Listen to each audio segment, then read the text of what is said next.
नमस्कार, आज की बड़ी खबरों में आपका स्वागत है। मैं हूं आपके साथ अनु भारद्वाज और आप देख रहे हैं न्यूज गंगा। आज की बुलेटिन में बात करेंगे बिहार दौरे पर कब जाएंगे अमित शाह, बताएंगे आपको अखिलेश के ऑफर पर क्या बोले संजय निषाद, दिखाएंगे आपको कैसे चला दिल्ली एयरपोर्ट पर बड़ा हादसा। बुलेटिन के आखिर में देखेंगे अमिताभ बच्चन ने शुरू की कल्कि 2 की शूटिंग। लेकिन दिन भर की तमाम खबरों से पहले एक नजर सुर्खियों पर। समुद्र के बीच पवन हंस हेलीकॉप्टर की इमरजेंसी लैंडिंग, बाल बाल बची 7 लोगों की जान। लखनऊ यूनिवर्सिटी में नमाज को लेकर हिंदू संगठनों का प्रदर्शन, कैंपस में पढ़ी हनुमान चालीसा, 13 छात्रों को नोटिस। महाराष्ट्र के कल्याण में युवक को आवारा कुत्ते ने काटा, रेबीज होने के डर से फांसी लगाकर दी जान।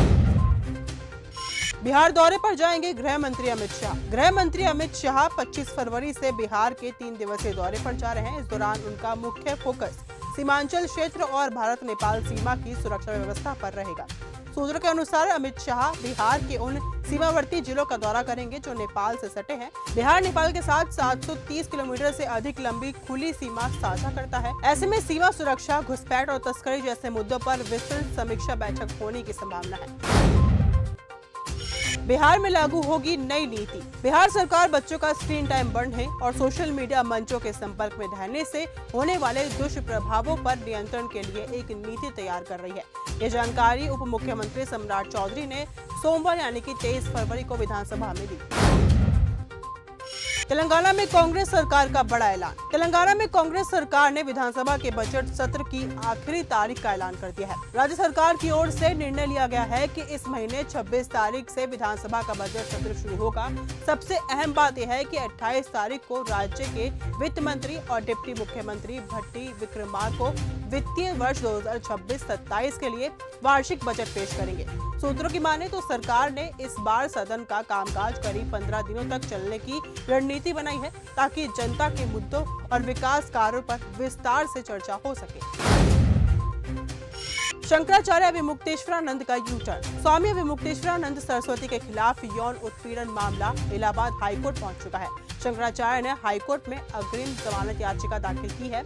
अधिवक्ता राजश्री गुप्ता, सुधांशु कुमार और श्री प्रकाश के जरिए हाईकोर्ट में याचिका दाखिल की गई है। जल्दी इस पर सुनवाई हो सकती है। गाजियाबाद में रहस्यमय तरीके से 11 मोरों की मौत। उत्तर प्रदेश के गाजियाबाद में देहात क्षेत्र में सोमवार को उस समय हड़कंप मच गया जब एक खेत के पास 11 मोर मृत मिले। इसकी सूचना स्थानीय लोगों ने पुलिस को दी। पुलिस ने इसकी सूचना वन विभाग को दी, जिसके बाद वन विभाग के अधिकारी अपनी टीम के साथ मौके पर पहुंचे और इलाके की जांच की। पैनल के जरिए मोरों का पोस्टमार्टम कराया जा रहा है। हालांकि ऐसा कोई निशान अभी तक नहीं मिला है जिससे ये पता चल सके कि उनको किसने काटा या फिर मार दिया।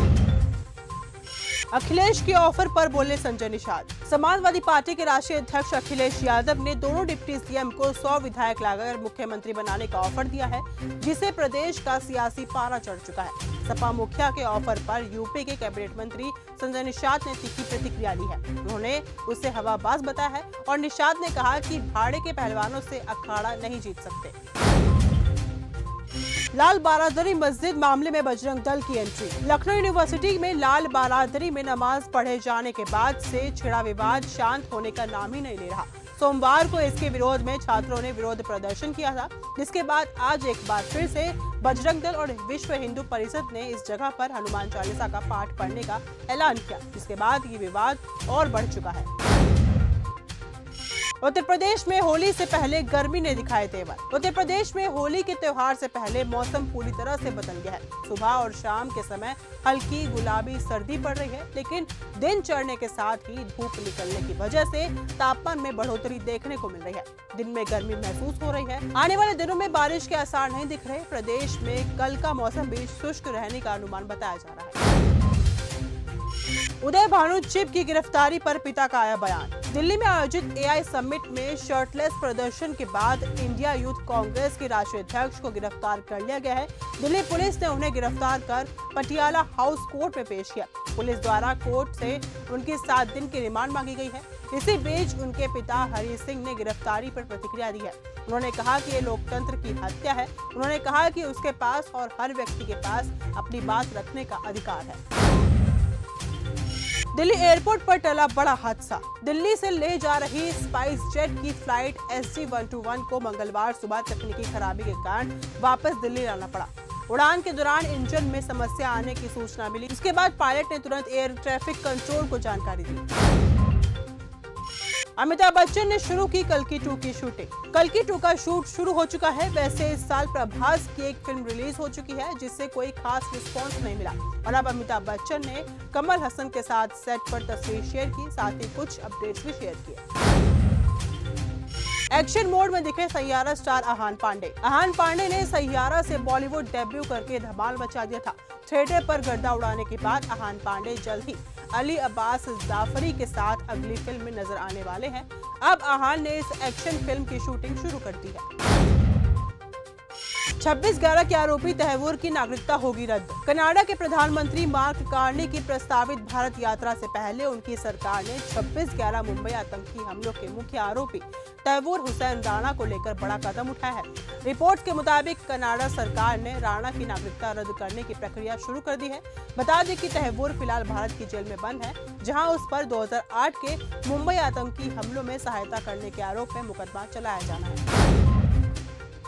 किश्तवाड़ में मारे गए आतंकी निकले पाकिस्तानी। भारतीय सेना द्वारा रविवार यानी कि 22 फरवरी को किश्तवाड़ के छतरू इलाके के त्रासी के जंगल में एनकाउंटर में मारे गए जैश-ए-मोहम्मद के 3 आतंकी सैफुल्लाह, फरमान और हुरैरा में से सैफुल्लाह और फरमान की असली पहचान और पता खुफिया एजेंसी के हाथ लग चुका है। बताया जा रहा है कि सैफुल्लाह पाकिस्तान के एबटाबाद जिले के केरी सरफली गाँव का रहने वाला था। बंगाल एसआईआर पर सुप्रीम कोर्ट का आदेश। सुप्रीम कोर्ट ने मंगलवार को बंगाल एसआईआर में सिविल जजों को भी लाने का निर्देश दिया है और कहा कि अगर फिर भी न्यायिक अधिकारियों की कमी होती है तो पड़ोसी राज्यों से उपलब्ध करवाने का अनुरोध किया जाए। कलकत्ता हाईकोर्ट के चीफ जस्टिस ने सुप्रीम कोर्ट को एसआईआर के बकाया काम और उसके लिए कम समय बाकी होने के हिसाब से पर्याप्त न्यायिक अधिकारी उपलब्ध न होने की जानकारी दी है। तो फिलहाल आज के इस बुलेटिन में सिर्फ इतना ही। देश दुनिया की तमाम खबरों के साथ ऐसे ही जुड़े रहने के लिए देखते रहिए न्यूज़ गंगा। नमस्कार।